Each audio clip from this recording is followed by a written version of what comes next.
Welcome to Elevated Practice, where we interview masters and mavericks within the field of holistic medicine and uncover unconventional stories in the field of health and wellness. I'm your host, Gretchen Badami, and every episode I'll be interviewing clinicians, scholars, entrepreneurs, and educators who share their wisdom and ideas with you. Are you ready to elevate your practice? Let's begin today's episode. And today we are here with Elisabeth Rochat de la Vallée. Elisabeth Rochat de la Vallée studied philosophy, literature, and classics at Paris University, where she completed her master's degree in classics and in philosophy, and then in Chinese. At 20 years of age, Elisabeth began studying Chinese with Father Claude Larre, working with him on understanding and translating Chinese classical texts. In the early 1970s, Father Larre met Dr. Schatz, a Western physician and acupuncturist with a special interest for the classical medical texts. At this time, Elisabeth began to embark on her study of Chinese medicine, and together these three individuals began the first study group of the classical medical texts in Paris, which led to the founding of the European School of Acupuncture in Paris in 1976. Resulting from this collaborative time period, these three wrote Survey of Traditional Chinese Medicine, published in 1979, and for the next 2 decades, under the auspices of the Ricci Institute in Paris, Father Larre and Elisabeth Rochat de la Vallée offered lectures, seminars, and conferences on Chinese classical thought throughout Europe and the U.S. In 1999, Elisabeth Rochat de la Vallée and Father Larre developed and published the Grand Ricci Dictionary, 2 years before his death. For the past 25 years, Elisabeth Rochat de la Vallée has continued to internationally lecture on Chinese medical and philosophical classics. Elisabeth Rochat de la Vallée believes that the real knowledge of the Chinese vision of life is useful not only to understand Chinese medicine from a scholarly point of view, but also to deepen one's practical approach and clinical skill. This is the reason why she always reads, translates, and explains texts which present precise pathology and its diagnosis and treatment as a reflection on the nature and meaning of human life. Elisabeth, it is an honor to have you here with us today. Welcome. Gretchen, it's a real pleasure to be with you today. Thank you for inviting me.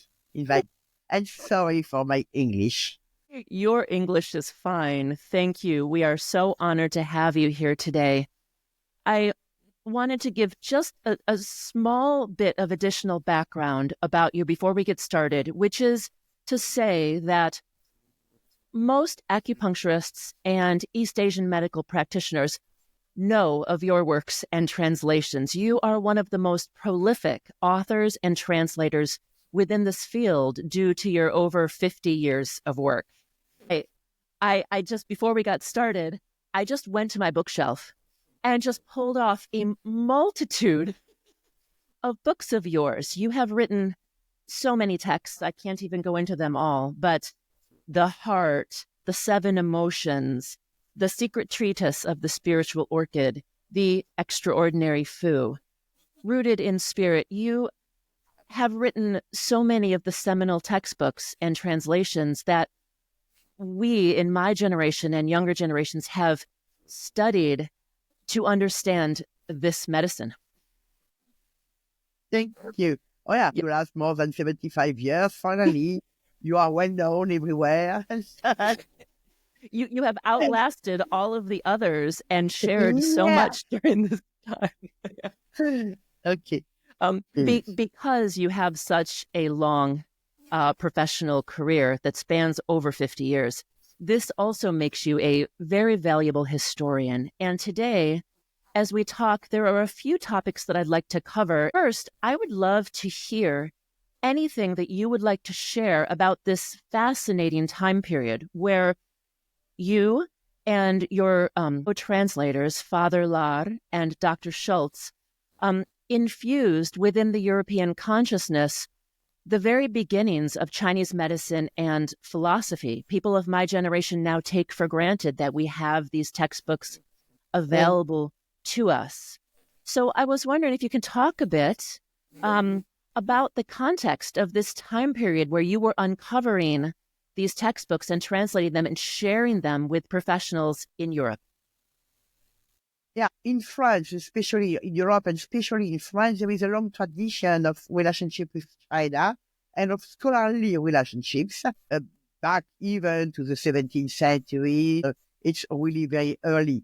And studying, of course, philosophical text, mainly Confucian text, or even sometime more later Confucian or Buddhist text, and quite few Taoist text. Because mainly a lot of Taoist texts were considered as part of a religion and not very serious and not very well known. And the text of medicine were absolutely not known and translated seriously at all. But in France also it started in the 20th century with Soulier de Morin, who was a French diplomat and understanding Chinese, speaking Chinese, and was in the French embassy in Japan and in China, and he was exposed to Chinese medicine because he was treated by Chinese medicine himself, and he started to try to understand, which is also something that we have in Europe, in the old Europe, when we do something, at least in ancient time, in the 20th century, we like to understand why we were doing that. So he tried to understand this medicine better and to transmit it in Europe. He was not even the first French to write about Chinese medicine. There were already a good book on Chinese medicine written in the 19th century by a military doctor, because, of course, with the army and invasion, they were also doctors, and some of them were very curious. But and Soulier de Morin just working with doctors who were homeopaths, had a kind of opening with them for understanding what was Chinese medicine, and which was the first time the practice of it for the first time in Europe. So really having a practice, starting with a medical doctor, which is also something unusual in the 1930s, 40s, 50s, mainly with medical doctor, trying to understand this medicine, to apply, to make acupuncture. But the text that were translated were more later text, and a lot about plants, location, and so on. Not exactly the text considered as the foundation of the medicine, and the real presentation of the root of this medicine, the view of the qi, on the physiology, and the pathomechanism, and so on, and the reasoning also and knowledge using analogy. We are not familiar in the West with a real knowledge by analogy, which is possible under several strict conditions, of course. But we don't want to speak too much of that now. But in fact, it was this atmosphere. There were already some kind of attempt of translation of the classical Chinese text, especially the inner canon or classic of the Yellow Emperor, and even in the 50s, there some French, but sometimes translation from the Vietnamese or translation from with a kind of a commentaries and so on. So it was absolutely not a real access to the text themselves, and especially by understanding their meaning. Because when we look at the classical medical text, these texts were written by and for people who belong to the elite, to the upper class of the society, who were very well educated by the simple fact that they knew how to read and to write. To know how to read in Chinese doesn't take 1 year and to memorize the 25 or so signs. It needs years and years and years, because it is not an alphabetical language, and you have to learn to read to know thousands and thousands of characters. It's not impossible, but it takes time.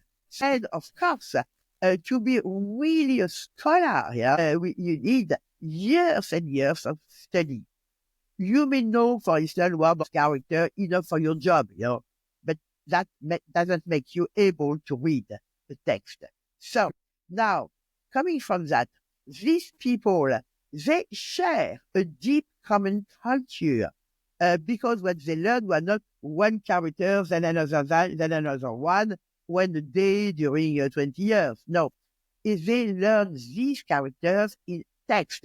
And very soon, at the age of 10, they were already able to read texts which are considered as philosophical texts, of texts with a real, rich thinking, So it was serious about life, morality, Confucian view of life, and so on. And they learned through all these classical texts. So they share in common this culture.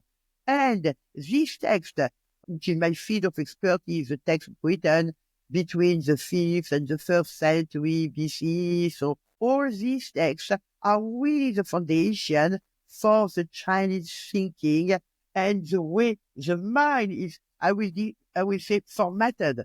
So is relate on this kind of vision of life, approach of the cosmic life that we find in this classical text. And in this classical text, so we have all the elaboration of the chi. What is a chi? The chi is the cosmos, the yin-yang, the 5 elements of phases, all kind of things like that.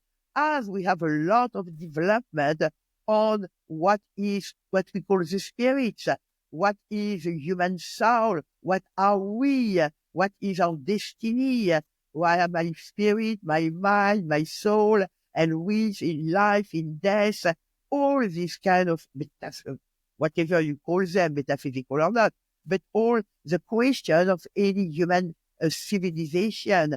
So a lot of text on, for instance, what we call the spirit, and a lot of text also about the psychology, very fine and subtle analysis of the emotion and passion and desire in the human being and the effect on them, and especially on the order or disorder on the society. So the government, the good government of the world, being the ultimate goal of all this text and thinking, even in what we may call the proto-Taoism. So the text with the Taoist sensitivity, and which serve after as the basis of the building of what is called the Taoism.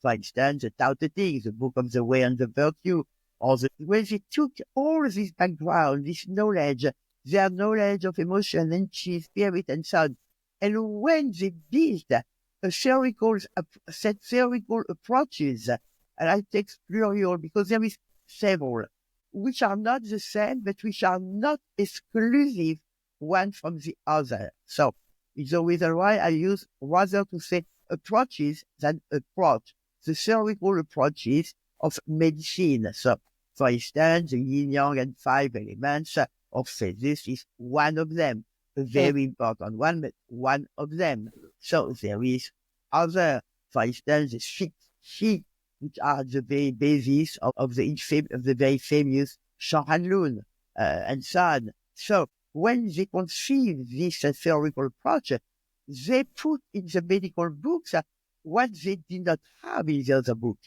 They just made sometime a reminding or a sentence using to their knowledge, common knowledge, but they were no use to do that.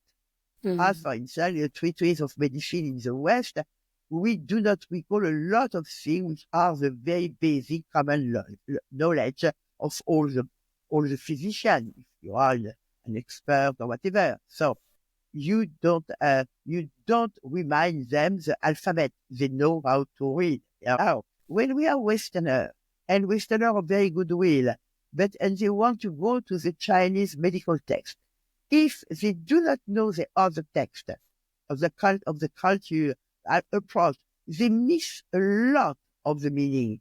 They understand a very narrow meaning or a specific meaning in the text, in the medical text, which is very useful. and very true, but which is just part of it and not exclusive. Sometimes there is a lot of misunderstanding because they want to have one meaning, which is not possible also. So, for example, in English, if I say spirit, you don't know what I mean if you do not have a context. If the spirit is white or not, for instance. If it is a white spirit, it's not exactly the Holy Spirit. It's always need a context. So very often, approaching this classical medical text, people who are not trained enough in the classic text themselves, they miss points, they miss some understanding. And so what we realize when we were, so in the, let's see, in the very early 70s, when Dr. Schatz asked Father Larre and I to start to translate, to read, translate and explain the medical text, I had understood that it was impossible to approach them if we do not have a background of the meaning of the key concepts. And so it is the work that we try to do. And of course, to be very also strict on the medical approach. And the medical approach itself, we also need to practice to understand what it is. There is text. Of course, you may always translate, but sometimes you made an error in the translation without noticing it because you don't have the practice. So you don't know that they are speaking of, oh yes, this charging pulse and the reaction of the patient of this kind of thing. Yes, I know what it is because I saw it, I felt it, so I hear it. So you know what it is, but when it is written, it doesn't ring any bell. So you translate the text. Translation is correct, but meaningless. And so it is another danger. So it is the reason why we try to do this kind of team with Father Larre, who was an expert in the classical Chinese and especially in the Taoist early text, with Dr. Jean Schatz, who was a medical doctor and practitioner in acupuncture, and who was trained also, in France and also in Taiwan a little bit. That time it was only possible in Taiwan. So we decided to work together. And at first, there is several other people interested in Chinese medicine and knowing enough of classical Chinese. So we were a group meeting every week, at least in the beginning. And we really tried to understand this text. And it was very difficult because we were as in something absolutely unknown. Now it looks very easy to read, but at first it was not. And trying always to have the double approach from the understanding of the key concept in the Chinese ancient civilization, classical civilization, and understanding the link with the practice, Dr. Jean Schatz and Father Claude. And I was young. I was a bit foolhardy and bold and daring, so I said, okay, I know, I can do it. And also I was personally interested because after studies in Paris of Western classics, literatures, and philosophy, and I was, it's a kind of a crossroad. What is the meaning of that? What is the meaning of life? Always a question. So, and what we have, in fact, in the West, and I was really very disturbed by that, and I did not like that at all, is that there is a kind of gap between thinking and doing. There is not a strong, natural, constant link. I felt that perhaps if I go enough through this Chinese approach, I may really have what I call now a wisdom in action. So to have enough not only knowledge but to know how to not only to understand why we have this effect when we puncture this part, what kind of mechanisms with the chi and vision and map of the body they have, but also that it is something that makes sense, that we can live with our own life, and which give us also a reason and direction to live our own life. So that in Chinese medicine, as you said in the beginning, not only I saw, and also with Schatz and Zola, we saw a medicine, not only a way to treat people and to treat them at a more human level, so which is also important, not only a way to build what we may call the medicine of the future, if the Western medicine is able to accept another medicine and to discuss really with it and not just to colonize it, or, just not to take something and to integrate in its own approach. But even above that, it was a way through that to go deep in the human life and of what may be, what makes us recover the movement of life inside of us. Because you cannot heal someone, really heal, if this patient doesn't move interiorly at the depth of himself, at the level of the spirit or channels. But if there is not a shift, something is moved and there is a shift, and the shift is that this person is closer to their own life, and being closer to their true life, they are closer to this axis of life, to this way of life, whatever you want to call it, but which is given the direction and the meaning of who you are. And to be a human practitioner, for instance, when we practice a human medicine given to a human being by another human being, you cannot escape that. Yeah? If not, you can treat. You may sometimes cure some disease or some symptoms, but something will come back the same or not. And it is what is said in the classics, so chapter 13 of the Wen and so on. It is written also in a lot of texts. They knew that perfectly. So this was the beginning of this kind of story. And so during years, we start to study, to try to understand, to translate. And after some years, in the meantime, I've spent 1 year in Taiwan for the modern spoken Chinese. After several years, we start to teach what we had found in this text. And little by little, so it was the beginning of the European School of Acupuncture, which survived until last year, so 48 years, and always keeping the same orientation to try to understand deeply this text, to the root of the Chinese medicine, teaching from the root. And you continue in Europe and in several countries with people interested in this approach, which is always what you say holistic, what is the meaning of holistic, but what I call the sign of Qi, what the patient is showing you through their body, all that is sign of Qi that the practitioner has to understand and analyze and interpret and correctly, but according to the Chinese classical approach, not to the Western one. Same thing in psychology. I have nothing against Western psychology at all. But this approach of emotion, for instance, in classical Chinese medicine, is not the Western modern psychology approach. It's another one. It is always interesting and rich to study this approach, which fits with the global approach of this medicine, the movement of Qi, the organization of the interaction, the way to understand order and disorder, and to make a diagnosis and to find how to settle back in the right order the movement of Qi in the patient who was unable to do that by themselves.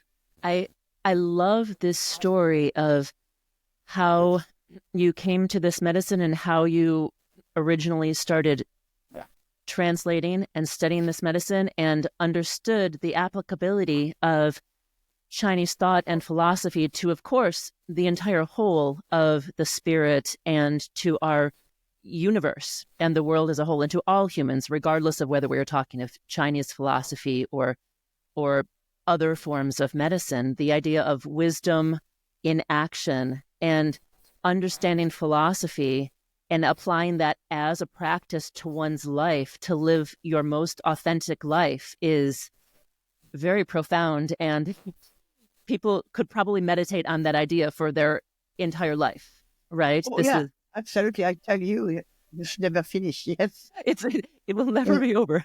Yeah, and which is also interesting. It's that when we approach the reality, what is the way we approach it might be a Western way or Chinese way, for instance, the way of the Qi. So, but in any case, it has to help the people to come back to themselves. Has to help myself to come back to myself, and coming back to myself, to oneself, what we are. So that all this approach doesn't tell you that you have to become Chinese, which is impossible, or even that you have to become Taoist or Confucian or Buddhist or this and that. You do what makes sense for you. Yes. And you have to be, and we have to experience it. Because if we do not live it, we don't go deep enough. Let's pause for a moment to extend a big thank you to our sponsor, Handcraft Health. I prescribe a lot of herbal medicine in my practice, and quite frankly, I don't want to spend the overhead keeping hundreds of herbs and supplements on hand. Since the pandemic, I do a lot of telehealth consults and ship patients their prescriptions. Handcraft Health has been my lifesaver. It allows me to have a successful and streamlined practice and saves me money and office space. I am not tech savvy, but the platform is really straightforward for me to write and easy for my patients to pay online and receive their orders at home. It's free for practitioners to open a Handcraft Health account. It's just handcraft.health and only takes a few minutes to sign up. It's one of the easiest choices you'll make to do what you do best. And now, back to our episode. Yes. And this idea is so applicable to all practitioners of all medical modalities, regardless of how you are treating.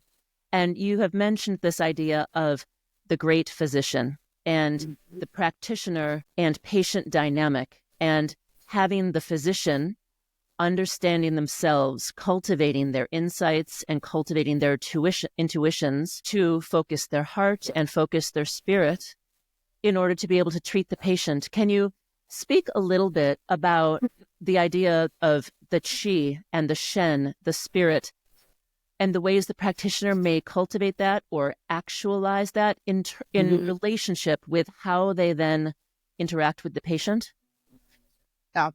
In fact, this name, the white practitioner, comes directly from the very well-known foreword of Sun Miao. Yeah. And if you read this very splendid text from Sun Miao, when you see that for the practitioner, he recommends a lot of cultivation and lecture, of course, to know the medical books, but to know a lot of other things and to practice things. And so the idea is that you have to really be open on the life itself and to have cultivated yourself.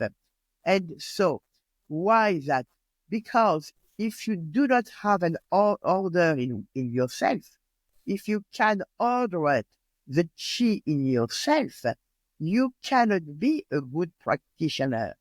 I will say for a double reason.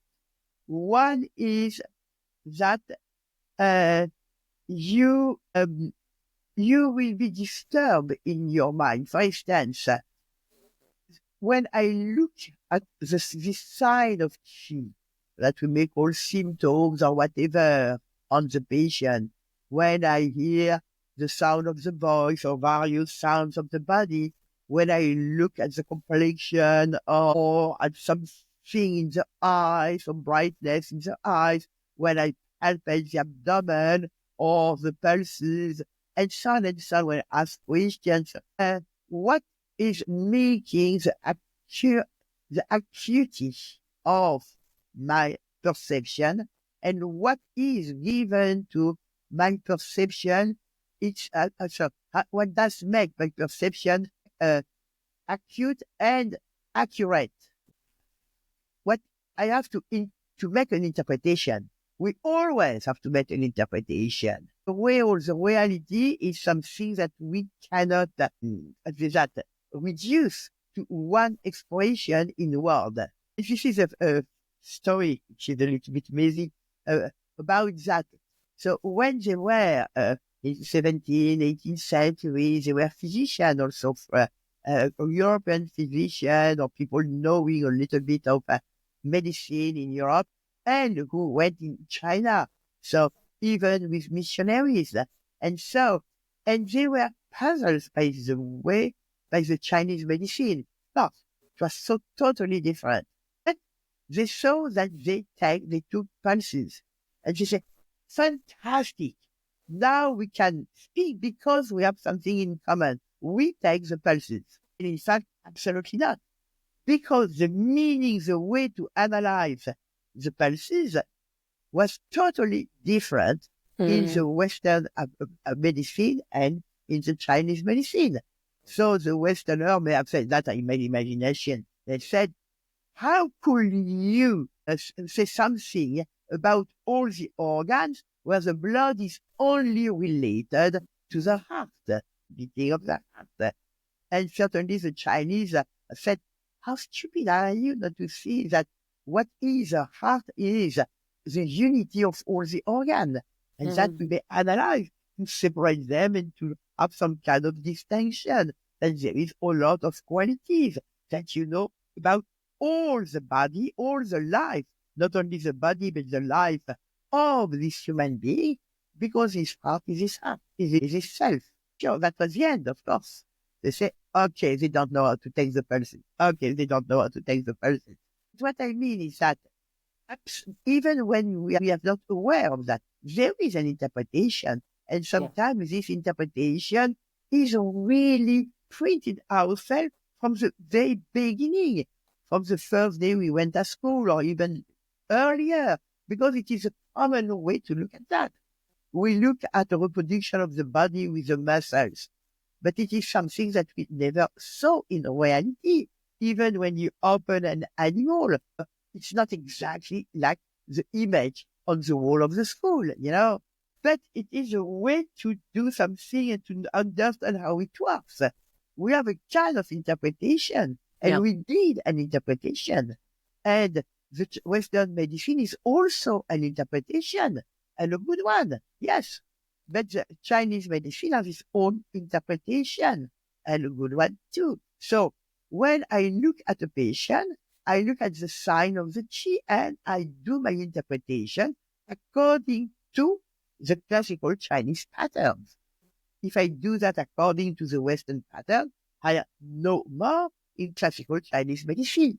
Yeah. I may be in something in the middle. Why not? That I may conceive and practice. I have nothing against, but we have to give it a specific name, a right name for what it is. So with this approach of the pattern of the qi, I mentioned the yin-yang and 5 phases or elements recently because it's an important one and the way it's well known by name in the West. But each pattern, I will have my analysis enable me to see in each manifestation of qi if this qi belongs to one or another of the elements, so comes from the disorder of one another organ or function, and so on and so on. So after that, of course, it's very subtle, complex, and there is a lot of things that, of course, but it is through this kind of tool, with this kind of tool that I can make analysis, understanding what is in disorder, because I have a model of orders, and I will try to put back things, to put back the qi in the good order. Now, for this interpretation to be accurate as well as acute, so I need not only a good physical functioning of my sense organ, but I need my mind to be clear, my emotion to be calm, my spirit to be high, So if I am upset by something, or if I am angry, or whatever, we are disturbed by something, we cannot see clearly. We just miss something in the patient, or we misinterpret something. We are not clear. So I will say first at all, we need to be clear to take care of the tool that we are. We are the tool. Yeah. Now, the second reason is that when we have a patient and a practitioner face to face, what we have is two masses of chi in movement and transformation, and communication. Because Yes. everything is chi. So if everything is chi, we can see everything as chi, but chi always in movement and transformation. The body itself is seen as a body of chi. The body is a form always in transformation. In the inside, but also in the outside, of course. I don't change. I'm not transformed. I don't change from one day to another day.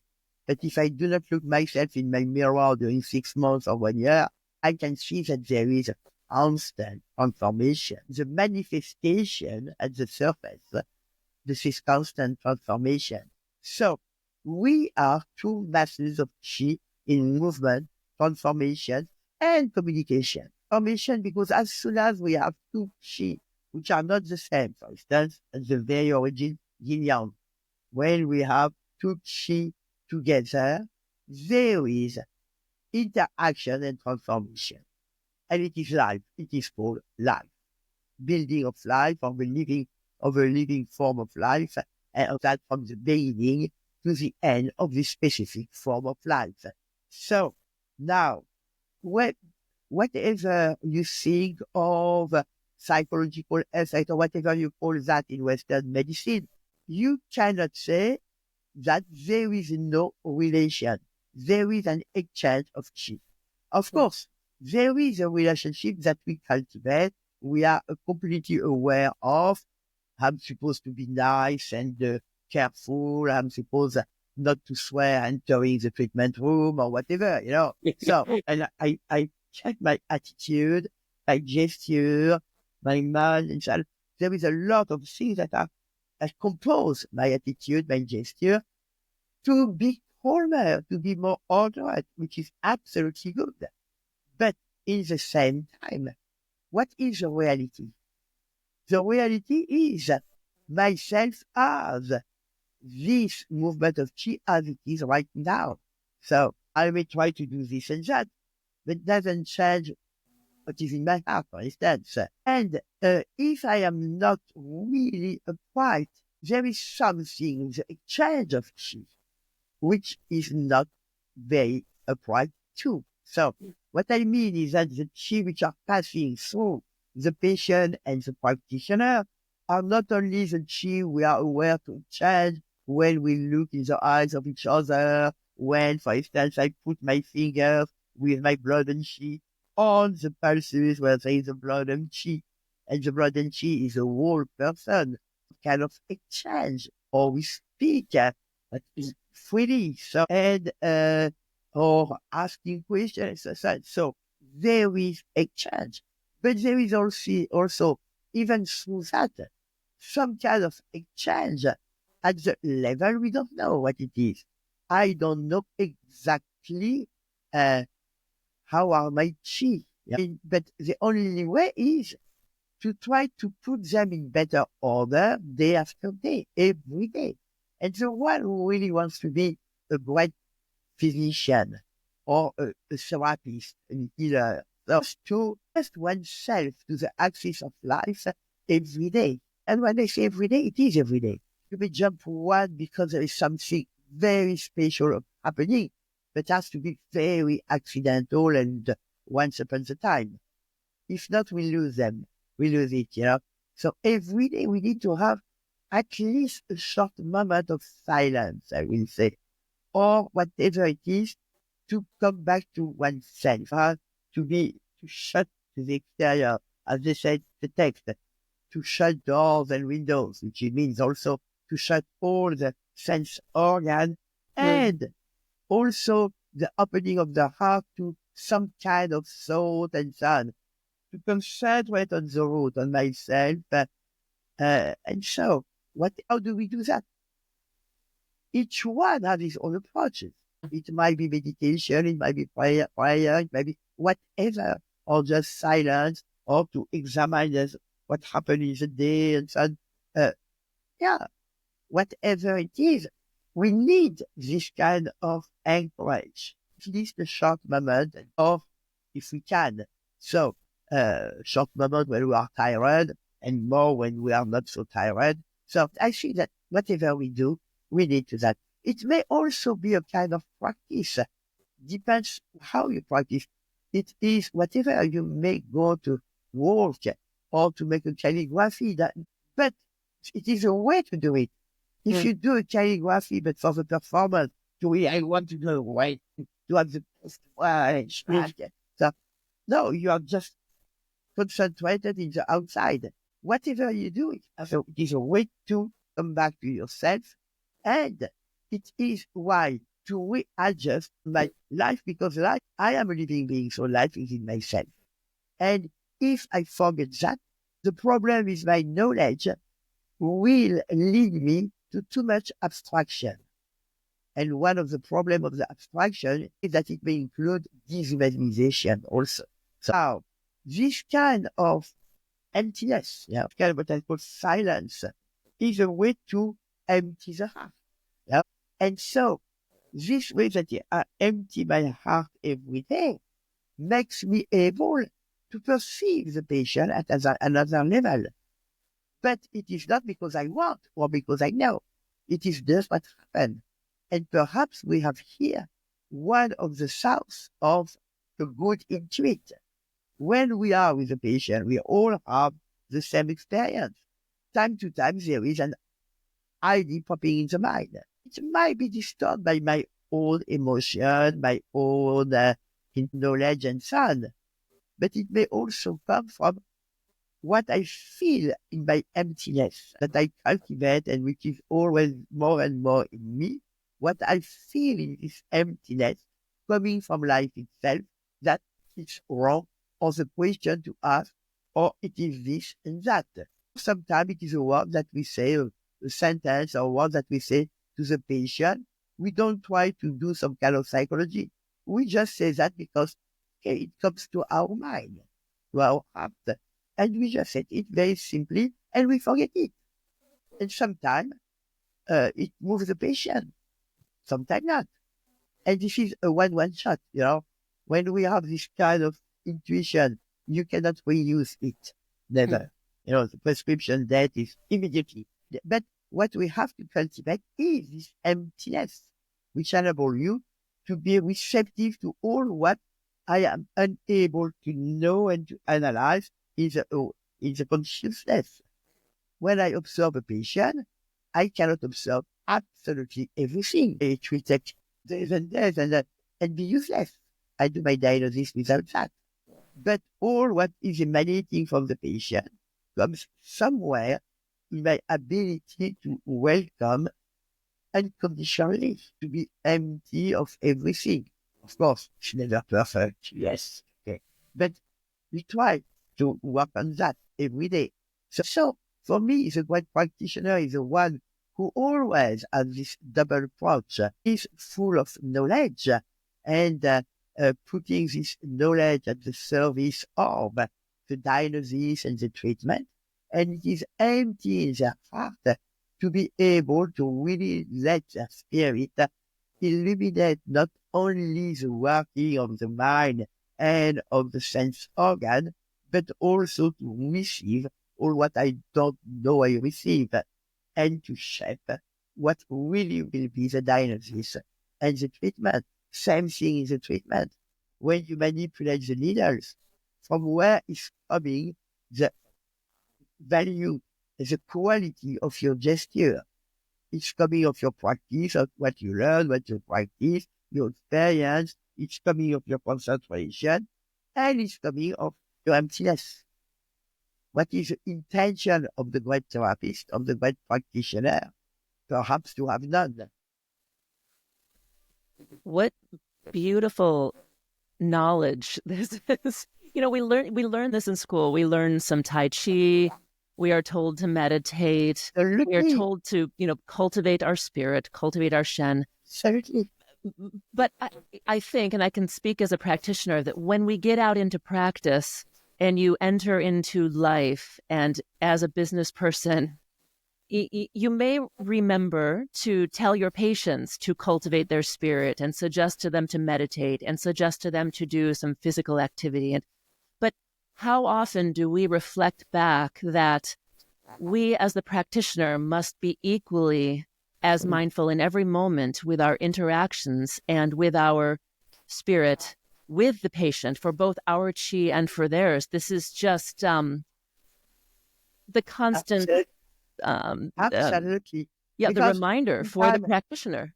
sometimes we may have the idea that, okay, now that I know, and it's enough. I don't need anything else. I don't have time to waste with that. It's better to learn another thing, to have another certificate, to follow another class. Nothing wrong in following classes. And we say, okay, that is not necessary. It's if I have time, it's a kind of leisure. Yes, it's a kind of luxury. No, it is a route. Yeah.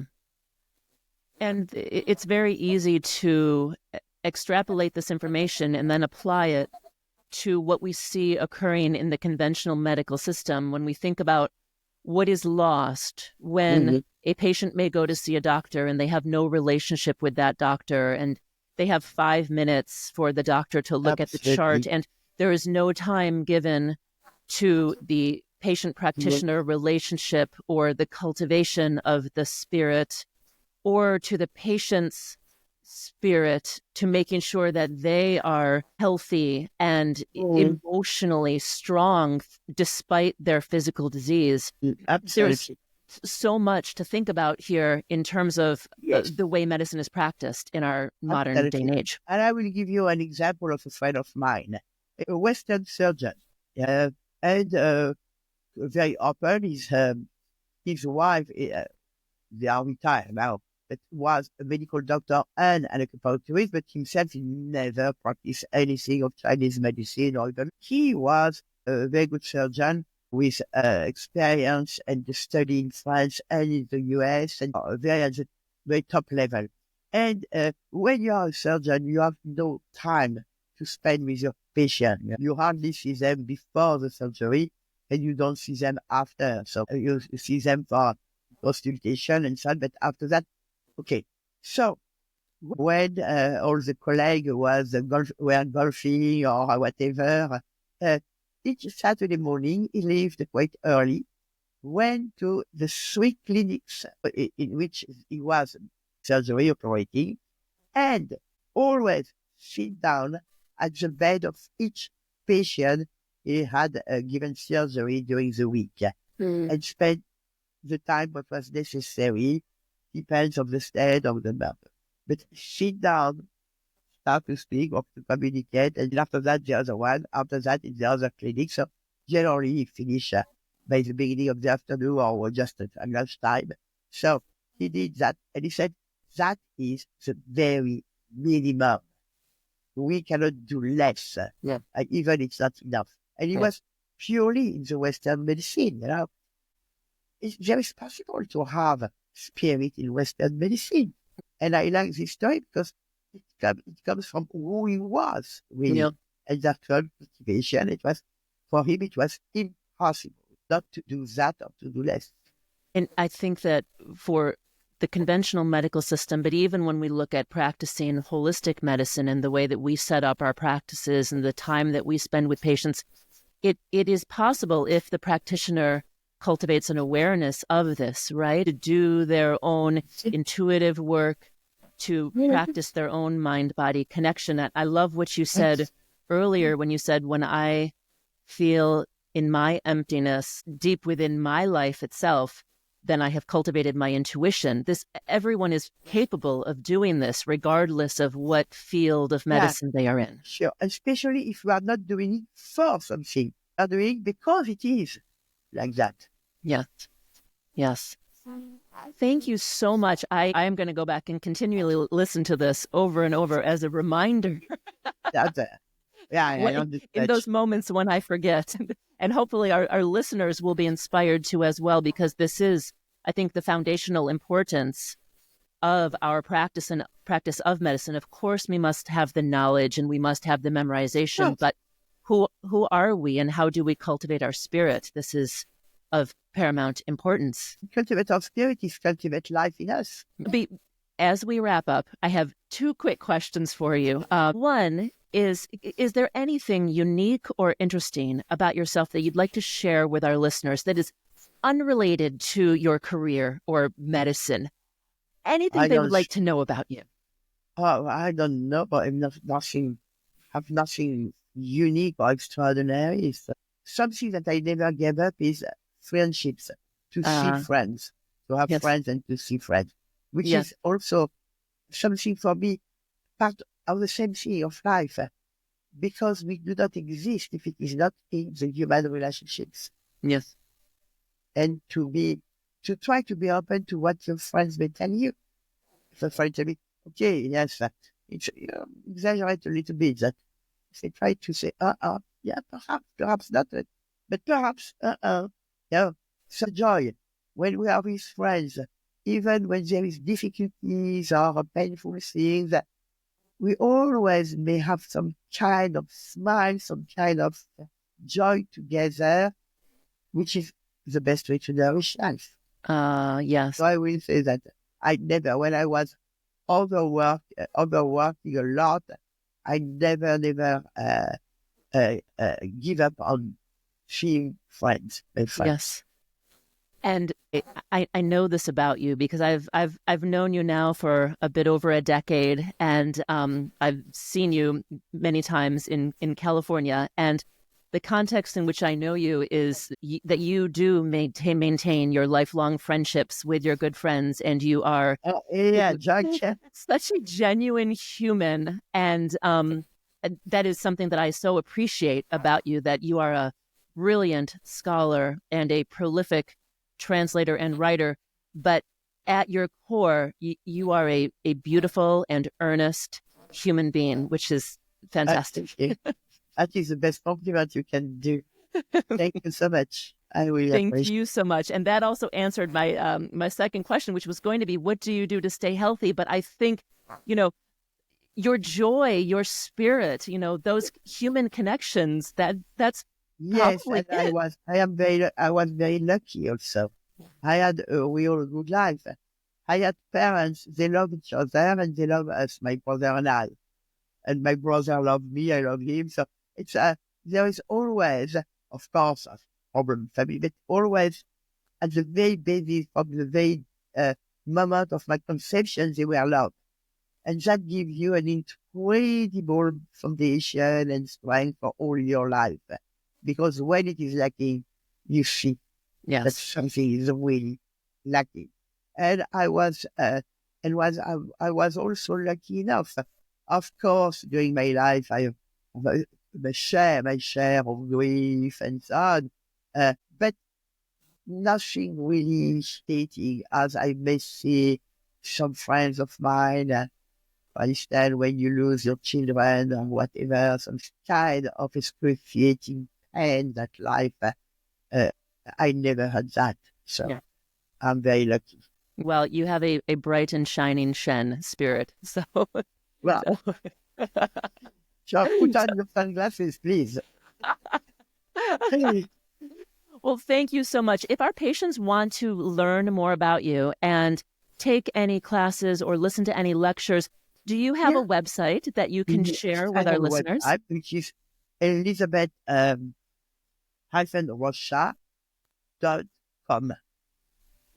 And Elisabeth has many, many books for all of our listeners. Please go out there and take a look at the plethora of books that she has and lectures that are accessible both online and via Zoom and also in person.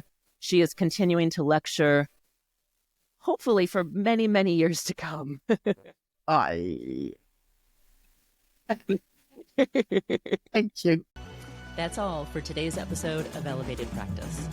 I'd like to express my gratitude to our guests today and always for sharing their wisdom with all our listeners. I hope you were able to take away some insights, practical knowledge, or inspirational ideas that you can apply right away to elevate your own practice. You can find us on Spotify, Apple Podcasts, and YouTube. Don't forget to subscribe and tell your friends and colleagues about Elevated Practice. If you have an idea for an episode or a recommendation for a guest, please respond in the comments or message me, Gretchen Badami, directly through social media. Thank you, and I can't wait for you to hear our next episode.